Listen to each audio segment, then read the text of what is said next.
Hello everybody and welcome back to another video. Today I'd like to talk about a wasted opportunity in Wings of Fire and how I wish it was expanded upon much more.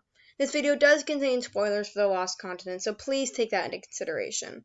Spoilers are a bit mild, but do not complain if you get spoiled because you didn't listen to this warning.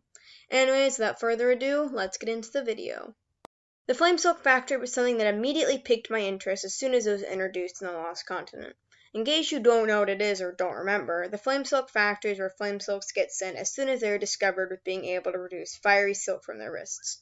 They are forced to live and work inside the factory and produce all the flame silk needed for the hives. This is such a unique concept we introduced in the series, especially because the hiving tribe as a whole had no idea that it even exists.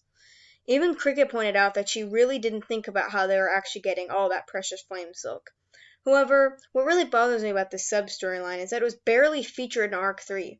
In The Lost Continent, we get a brief action scene that took place in the factory itself and a small look as to what it was like to be forced to live in, but really nothing else.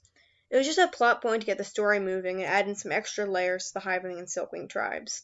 I really wish that it was brought up more in the series and deserved much of a purpose because it's actually incredibly interesting and very sad if you think about it.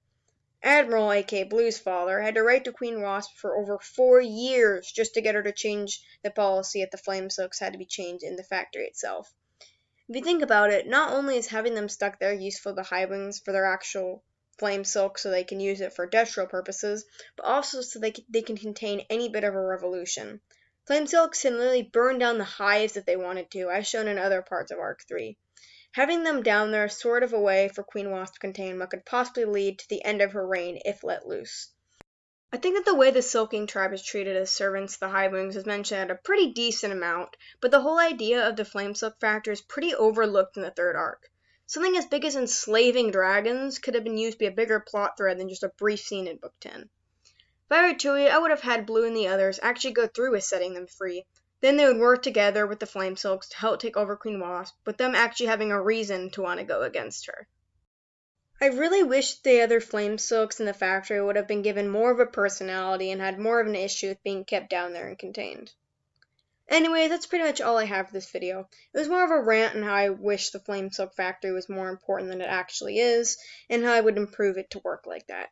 What are your opinions on this concept? Let me know down below. Thank you so much for watching, and I'll see you in the next video. Bye.